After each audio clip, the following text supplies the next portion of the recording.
श्रीनगर के हजरत बल दरगाह में राष्ट्रीय प्रतीक अशोक स्तंभ तोड़े जाने की घटना से जम्मू कश्मीर में सियासी घमासान गहराता जा रहा है। फिलहाल पुलिस ने कार्रवाई करते हुए अब तक 26 लोगों को हिरासत में ले लिया है। ये रिपोर्ट देखिए।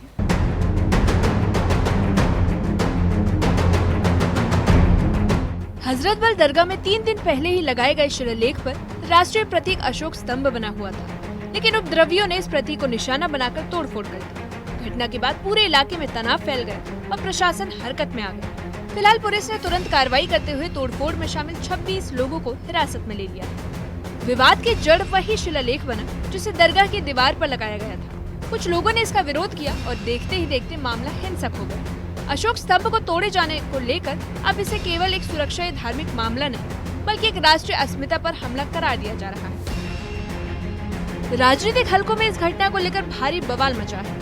बीजेपी और एलजी प्रशासन का कहना है कि अशोक स्तंभ सिर्फ एक चिन्ह नहीं, बल्कि इसको संविधान के तौर पर अहम बताया गया है। वहीं दूसरी ओर विपक्षी दलों ने इस पूरे विवाद को वक्फ बोर्ड और सरकार की नाकामी बताया। उमर अब्दुल्ला और नेशनल कॉन्फ्रेंस का मानना है कि धार्मिक स्थलों को लेकर सरकार राजनीति कर रही है, जबकि बीजेपी नेताओं ने पलटवार करते हुए विपक्ष पर माहौल बिगाड़ने और लोगों को गुमराह करने का आरोप लगाया।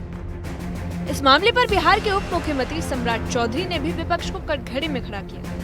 उन्होंने कहा कि पहले विपक्ष ने पीएम मोदी की मां के खिलाफ अपशब्द कहे और अब देश की संप्रभुता पर हमला किया है। सम्राट चौधरी ने उमर अब्दुल्ला के बयान को शर्मनाक बताते हुए कहा कि जो कश्मीर में हुआ है उसने पूरे देश को आहत किया है।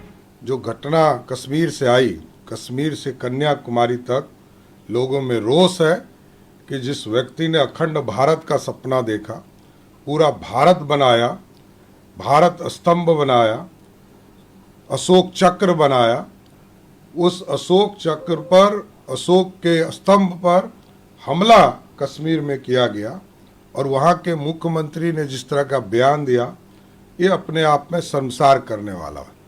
भारत बचेगा तभी तो कांग्रेस पार्टी, नेशनल कॉन्फ्रेंस, राजद रहेगी। भारत के ही अस्मिता पे सवाल उठा दिया। वहीं बीजेपी नेता गुलाम अली खटाना ने भी साफ किया कि नेशनल एम्ब्लेम को तोड़ना अपराध है और ये सिर्फ एक इबादतगाह का मुद्दा नहीं, बल्कि देश की प्रतिष्ठा और समाज की छवि पर सवाल है। किसी भी मजहबी जगह पे अगर सरकार का पैसा लगता है और वो बाहरी दीवार पे अगर नेशनल एम्ब्लेम लगाया हो और उसको बेहरमती करना, तोड़ना, ये कानूनी जुर्म है और इसकी पुष्टपनाही करना ये और बड़ा जुर्म है और एक पूरे समाज की छवि को खराब करना। हम नेशनल एम्ब्लेम की इज्जत को, नेशनल फ्लैग की इज्जत को ठेस नहीं पहुंचने देंगे और उनके खिलाफ कार्रवाई होगी, क्योंकि ये बाहर था, बाहरी दीवार में था, ये इबादतगाह के अंदर नहीं था।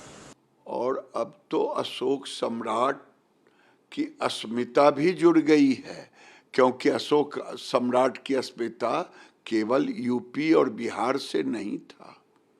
अशोक सम्राट बिहार और यूपी के साथ देश की अस्मिता के साथ अशोक सम्राट की जुटी हुई है।